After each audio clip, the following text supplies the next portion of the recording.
Oh, hey there, wake up. It's Means Morning News. Just after 11 a.m. on the East Coast in Washington, D.C., it's that Friday show. Good morning, everyone. I'm the host, Sam Sachs, a real life human being, not some AI generated newsman. And if you want proof, you can count my fingers. I don't have any extra ones.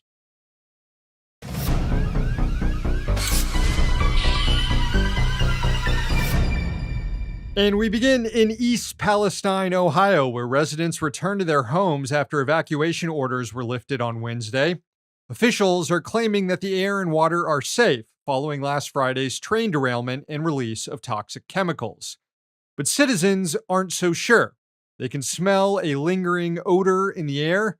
And in the town of North Lima, which is 10 miles away from the derailment, residents say they can still smell chlorine. They've complained about their eyes watering when they go outside, and one woman says the noxious air killed her chickens. Local news outlet reported that that's not the only incident like this that it's heard of in the area. Stuff like livestock keeling over and also dead fish floating in nearby rivers. 100,000 gallons of vinyl chloride was burned into the atmosphere and leaked into the ground. The long-term effects of this mass poisoning likely won't be evident for some time. Meanwhile, we're all getting a better idea of how this disaster was allowed to happen in the first place, and you probably won't be surprised to learn it has a lot to do with corporate profit-seeking. Lever News reported that the company that operated the train, Norfolk Southern, has spent the last decade helping to kill off federal regulations that would have prevented this exact thing from happening. As a result, the 150-car train that derailed, then burned for days and poisoned the area, wasn't even classified as a high-hazard flammable train, and thus wasn't subject to increased regulation. A big part of this is something called ECP brakes, or electronically controlled pneumatic brakes, which is a new technology that stops trains faster and with less risk of derailment than the current brake systems, which date back to the Civil War era. In 2014, the government proposed a regulation to require all trains carrying flammable or toxic chemicals to be fitted with these new ECP brakes. It also would have put in place speed limits on trains with dangerous cargo. But the railroad lobby came out in full force against it because it meant companies would have to invest more money in car and track maintenance and less on enriching executives and investors. Lobbyists were able to water down the rule so that it only applied to certain kinds of flammable trains, ones carrying crude oil, and not ones carrying stuff like vinyl chloride. In 2017, the Trump administration weakened the rule even further, and Lever News noted that, quote, instead of investing in the safety feature, the 7 largest freight railroad companies in the U.S., including Norfolk Southern, spent $191 billion on stock buybacks and shareholder dividends between 2001 and 2021. That's far more than the $138 billion those firms spent on capital investments in the same time period. Rail workers themselves have warned multiple times that companies like Norfolk Southern were operating in dangerous territory, putting profits over people's lives, a combination of not investing in car and track maintenance, and laying off a significant portion of its employees created a situation where the East Palestine derailment was bound to happen. But instead of listening to the workers, the Biden administration and Democrats in Congress blocked them from going on strike last December. Residents of East Palestine launched a class action lawsuit against Norfolk Southern, and the company has offered a $25,000 donation to the town to support those who were impacted. $25,000. That works out to about $5 per resident. Norfolk Southern brought in $12 billion in revenue last year, and in a more just world, it would have had its corporate charter already revoked.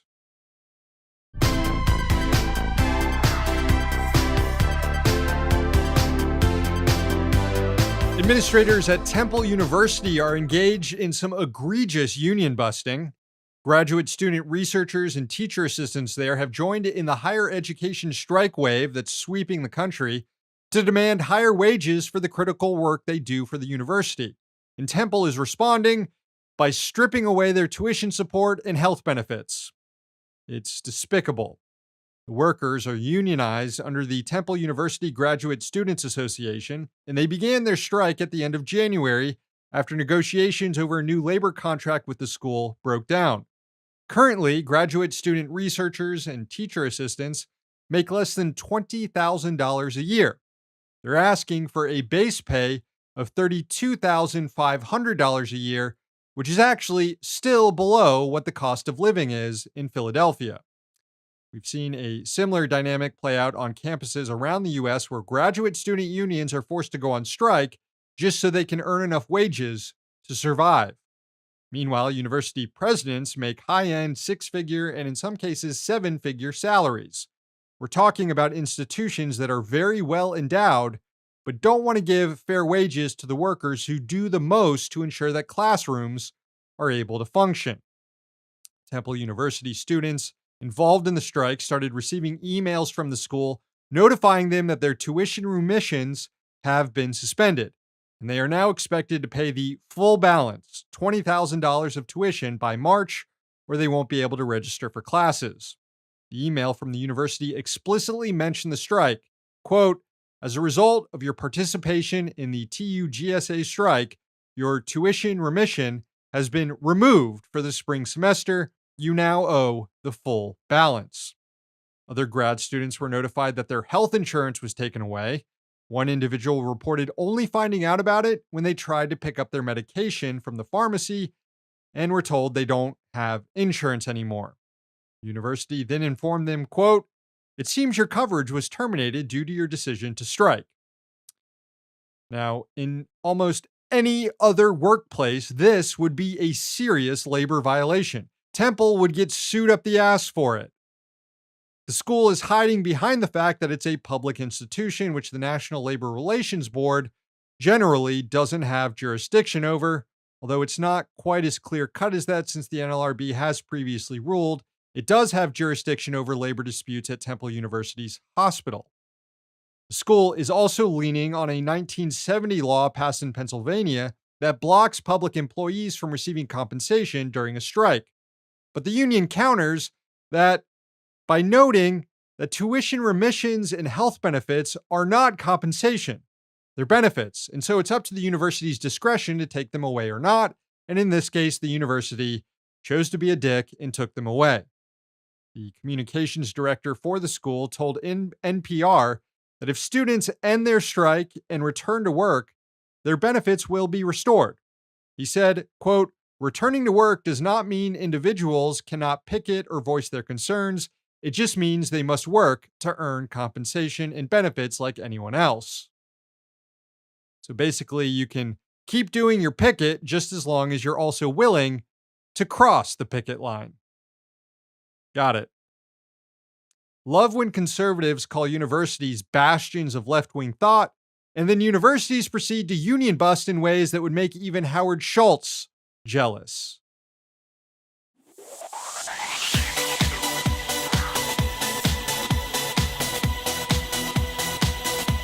Hey, do you remember CoinCloud?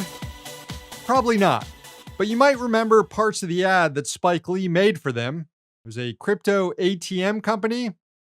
Now do you remember? Yeah, well, it's the latest digital currency firm to go belly up. Filed for bankruptcy this week. And honestly, good. It's an exploitative company. CoinCloud claims that it operates 5,000 crypto ATMs across the US and Brazil, making it the second largest crypto ATM company. And as producer Sam Knight reported in Truth Out recently, the firm preys on poor and working class folks. enticing them to buy digital currencies, which end up being junk investments, and also hitting customers with huge fees in the process. Here in DC, crypto ATMs have been spotted in places like laundromats, check cashing shops, and grocery stores in low income neighborhoods. SK reported that at one kiosk in DC, CoinCloud charged 20% for Bitcoin exchanges. That's without disclosing the spread between its price and the going market exchange rate. According to bankruptcy court filings in Nevada, CoinCloud claimed that it has as many as $100 million in assets, but it also has upwards of $500 million in liabilities and up to 10,000 creditors. Looks like that new money revolution didn't exactly pan out, huh, Spike? At least we don't have to see that ad again or any other crypto ads during this year's Super Bowl.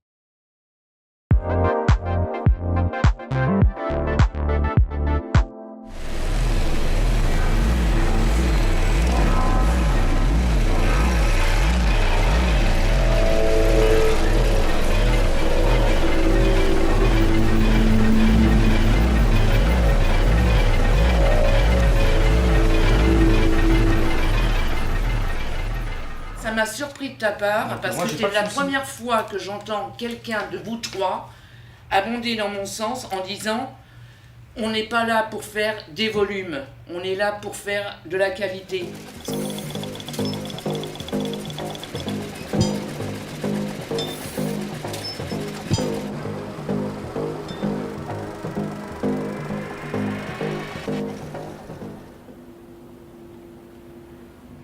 Chèque pour que vive l'entreprise coopérative.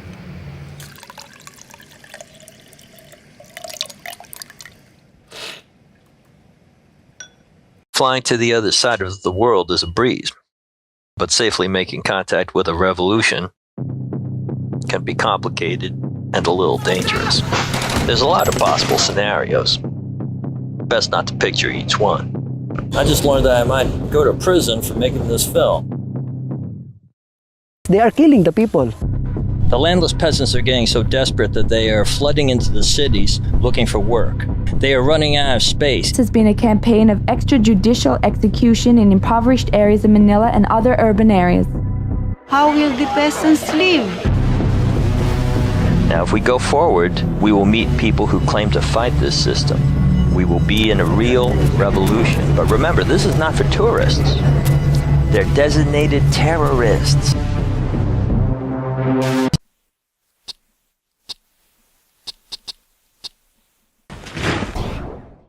I never had a doubt. We'd always work things out. I've learned what life's about. By loving you. Through the years.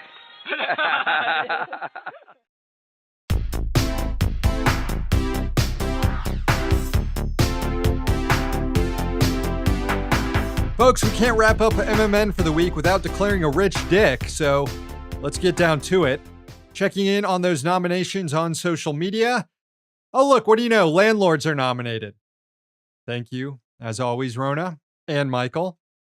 We got a bunch of well-deserved nominations related to the train derailment in East Palestine, from the company that operated it, Norfolk Southern, to the regulators who allowed new safety rules to be killed off, to lawmakers who broke the rail strike last year. Honestly, they probably all most deserve the dishonors this week, but we covered it already in the show, so let's find some different assholes to throw in the bucket. Also, something else we just covered, administrators at Temple U are nominated for doing some pretty nasty union busting. Definitely rich dick move. Zoom CEO Eric Yuan was nominated. He's joining other tech companies this year in announcing mass layoffs, 1,300 workers laid off, yet he gets to keep his job.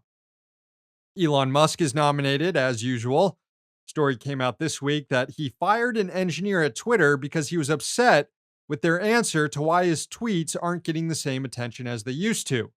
The engineer basically told him he wasn't as popular anymore, and so Musk fired him.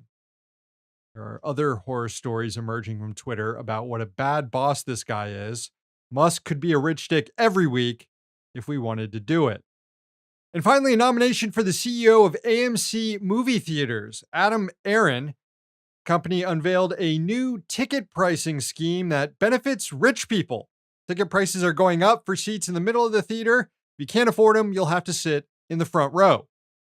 No one, absolutely no one, asked for movie theater tickets to be sold like airline tickets. It's a terrible idea. Again, thank you for the nominations. But in the end, this week's Rich Dick is Russell Wilson.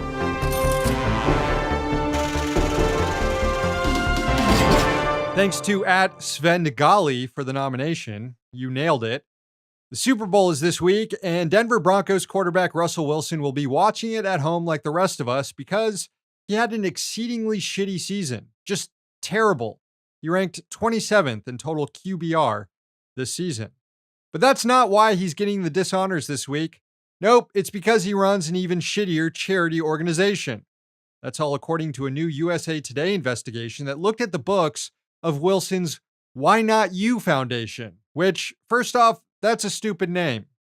USA Today uncovered that from 2020 through 2021, the organization spent less than 30% of the money it received on actual charitable activities. The rest was spent on fundraising and employee benefits and salaries. Now, maybe he just has a lot of workers, right? Maybe he's just paying them well. No, we don't know how many employees he has, but we do know that just a trio of executives at the charity are making more money than it donates. The CEO, Ryan Tarpley, made $200,000 a year. That's about double the median for a charity organization CEO. He also has a job working for the Russell family office. Executive Director Carly Young was making about $150,000 a year, and Wilson's personal brand manager had a sweet part-time gig working 15 hours a week, earning $66,000 a year. Now, if you're a charity and you're only spending about a quarter of every dollar you receive on actual charity, you're doing something wrong. Or you're doing something right and you're just being corrupt. To even get accredited by the charity watchdog group, the Triple B Wise Giving Alliance, you have to spend at least 65% on charitable programs. And another oversight group, Charity Watch, only gives A ratings to organizations that contribute at least 75% to charity. And Wilson is out here spending just 21% in 2020 and 27% in 2021. Is that an F- rating? What even is that? Also, there's really no oversight within the foundation. USA Today noted how the board of directors is composed of close Wilson associates. His brother, some close friends, his lawyer, his agent, his PR manager. Not exactly an independent board. The charity actually used to have a better ratio of spending on philanthropic causes. Still not reputable, but better. Over the course of its entire lifetime, it's donated on average 39% to charity. The drop-off over the last 2 years coincides with Wilson winning the prestigious NFL Walter Payton Man of the Year award in 2020. Trophy recognizes a player's achievements on the field and philanthropy off the field. The Why Not You Foundation was specifically mentioned by NFL Commissioner Roger Goodell in giving Wilson the award.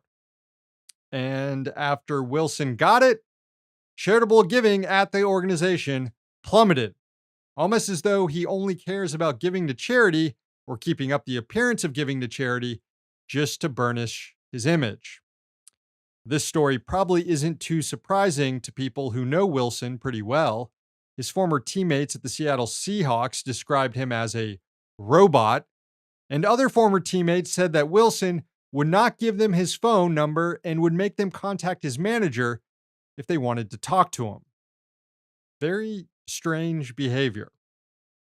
Anyway, congratulations to Russell Wilson for following in the footsteps of Brett Favre, not in how well he can sling a football, but in how well he can grift. Russell Wilson, this week's Rich Dick.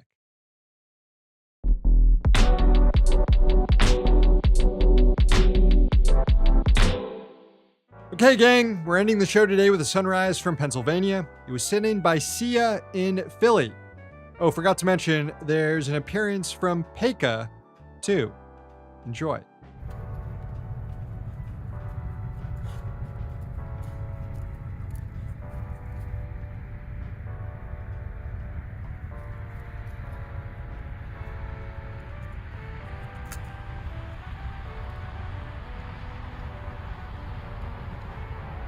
Thanks, Sia and Pekka. Show's over. Thanks for watching. Thanks to the team behind the scenes. Please subscribe to our YouTube and podcast channels if you haven't already. One day, capitalism will fall.